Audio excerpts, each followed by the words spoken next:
Hey, everybody. Moved locations. So let's do a little bit more of this work. Mid April 1493, Columbus welcomed by Ferdinand and Isabella. They begin planning his second voyage. Out of the 6 Indians that were brought to Spain, one would stay there and die within 2 years. The others would leave with Columbus for Hispaniola. 3 would die on the voyage. May 28, 1493. The king and the queen confirm that Columbus, his sons, and their heirs will be admirals and viceroys and governors of the islands and the mainland that he discovered now and forever. September and October 1493, the men who were left behind at La Navidad brutally mistreat the Tainos. They steal, they take slaves, and they rape women. In response, the Tainos kill the Spaniards on the island. September 25th, 1493. Columbus's second voyage begins. His fleet includes 17 ships and between 1,200 and 1,500 men. No women. Pressure's high for Columbus to make good on his promises. At least some of the money to finance the voyage comes from wealth taken away from Spanish Jews. November 1493. Columbus lands on Dominica. On Guadalupe, he and his men go ashore, looting and destroying all that they found, according to Columbus's son, Fernando. They capture 12 beautiful and plump teenage Taino girls. Mid-November. Columbus's crew trap a small group of Caribs in a harbor now known as St. Croix. In defense, the Indians shoot arrows at the Spaniards, killing one and wounding one. The Indians are caught. One is horribly mutilated and killed by the Spaniards. November 28th, Columbus finds the fort at La Navidad burned down, and all of his people dead. Early February 1494, Columbus sends 12 out of the 17 ships back to Spain for supplies. Several dozen Indian slaves are taken aboard, men and women, boys and girls. He justifies this by writing that they are cannibals, and thus slavery will more readily secure the welfare of their souls. He's going to get them into heaven better by stopping them from being cannibals anymore and make them Spanish subjects. Columbus recommends to the king and queen that supplies needed in the Indies could be paid for with slaves, well made and of very good intelligence, and that slave shipments could be taxed to raise money for Spain. Spanish priest Bartholomew de las Casas later writes that claims of cannibalism are used to excuse the violence, cruelty, plunder, and slaughter committed against the Indians every day. Mid-February and March. In Isabella, Spaniards are dying of disease and there's less food every day. Columbus uses violence against Spaniards who disobey his orders to work. Any Spaniard found hiding gold that rightfully belongs to the King and Queen of Spain officially, is whipped.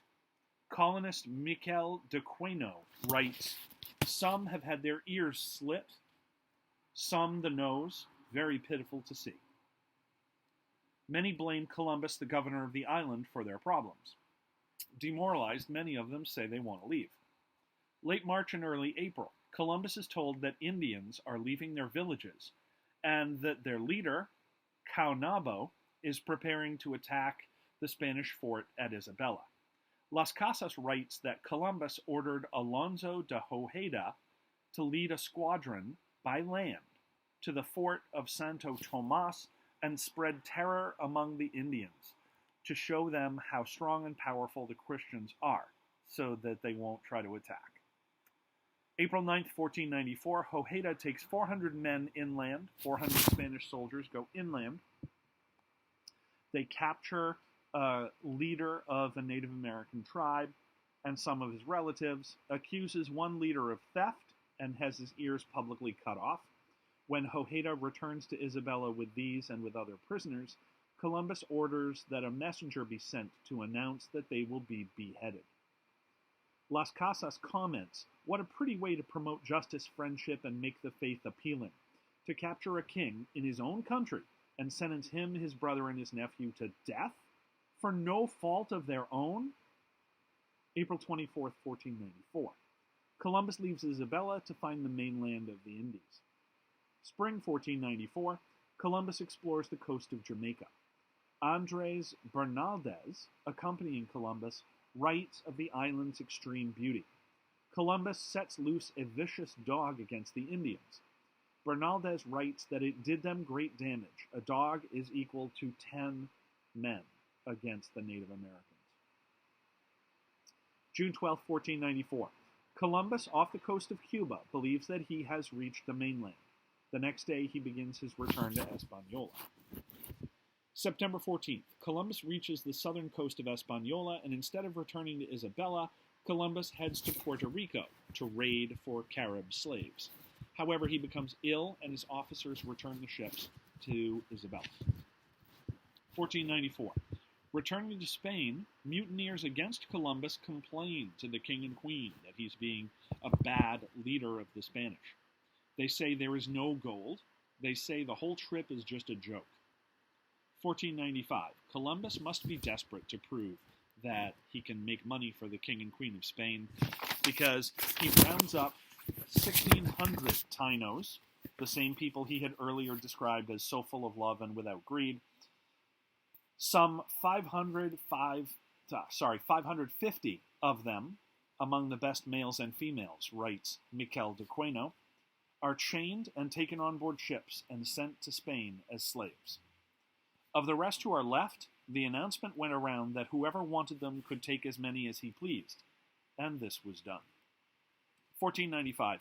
Columbus establishes a tribute system. Every Taino, 14 years old or older, is required to fill a certain cup of gold every 3 months. Those who comply are given copper tokens to wear around their necks, saying that they're good citizens of the King and Queen of Spain. Where Columbus decides that there is little gold, he accepts 25 pounds of spun cotton as taxes instead. The Spaniards cut off the hands of those who do not comply. They're left to bleed to death. As Las Casas writes, this tribute is impossible and intolerable. Columbus will soon replace the tribute system with slavery, though the Queen will rule that the Indians have to be paid wages. It's called the encomienda system. We studied it earlier when we were looking at chapter 19 and chapter 20, encomienda system, in which the colonists are given land and Tainos that have to work the land. Kind of like serfdom in Europe. Kind of what they did. It was how Europe worked for hundreds of years. March 24th, 1495. Columbus and his brothers, Diego and Bartolome, who had arrived earlier, send an armed force to the mountains to put down Taino resistance to Spanish brutality. The force includes 200 soldiers in full armor, 20 vicious dogs, 20 mounted cavalry. The Spaniards confront a large number of Tainos in a valley 10 miles south of Isabela, attack them, and according to Columbus's son, with God's aid, soon gained a complete victory, killing many Indians and captured others who were also killed. October 1495, responding to reports of Columbus's misrule, the king and queen send an investigator to Hispaniola. March 1496, Columbus leaves for Spain. 2 ships make the trip. On them, Columbus forces 30 Taino prisoners, including the leader Caonabo, who led the first resistance to Spanish rule. It takes 3 months to make the voyage. Caonabo dies on the way. No one knows how many others also die on the way. Columbus arrives and awaits an answer from the King and Queen of Spain about whether or not he can make a third trip. July 1496, Ferdinand and Isabella agree to give Columbus another trip. He sets out for Burgos with his Taino slaves. He promises to locate the mainland so that it will come under Spanish rule instead of Portugal's. The King and Queen of Spain don't actually send him for 2 more years. May 30th, 1498, his third voyage starts. 3 ships go directly for Hispaniola, the colony, and another 3, with Columbus in charge, travel further south to explore. July 31st, 1498, Columbus sails past and names the island of Trinidad. He saw what is today Venezuela, but he didn't realize that that was the mainland of South America. Mid-August 1498, Columbus lands in Hispaniola. He finds Spanish colonists rebelling against him as the governor, as the viceroy.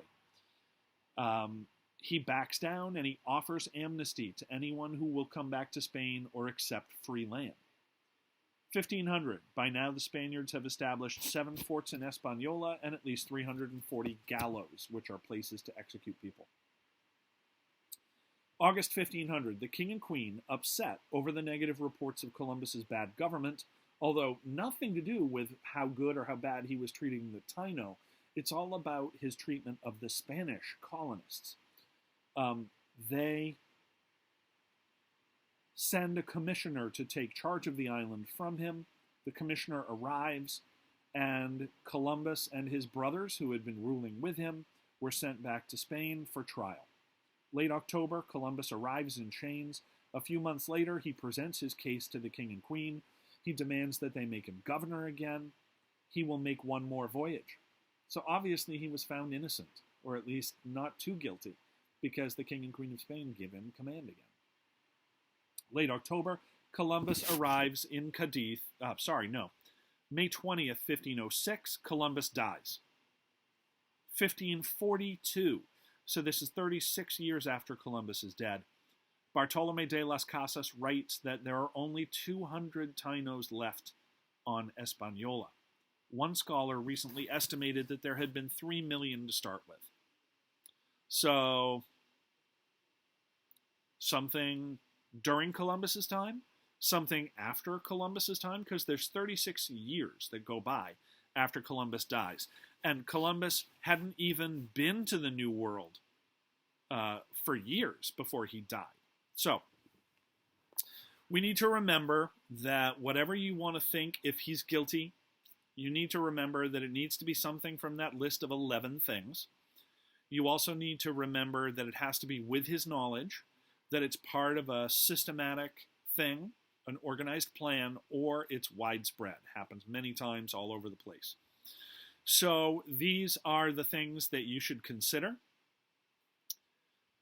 Take A, B, and C for next time and pull out any and all quotes that you think indicate guilt, quotes that indicate innocence, and whether or not you think there's a very clear case. Now remember, none of these were eyewitness accounts except when it's in quotations.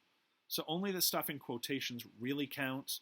And even then, what's said before the quotation and after the quotation may be twisting or misinterpreting what the quote was. So, yeah, fun stuff, right? So we're still developing our ideas. You aren't supposed to pick a side yet. You're supposed to be building up what you think leans yes, leans no, and eventually we'll pick a side. But we'll go through all the documents first. See ya.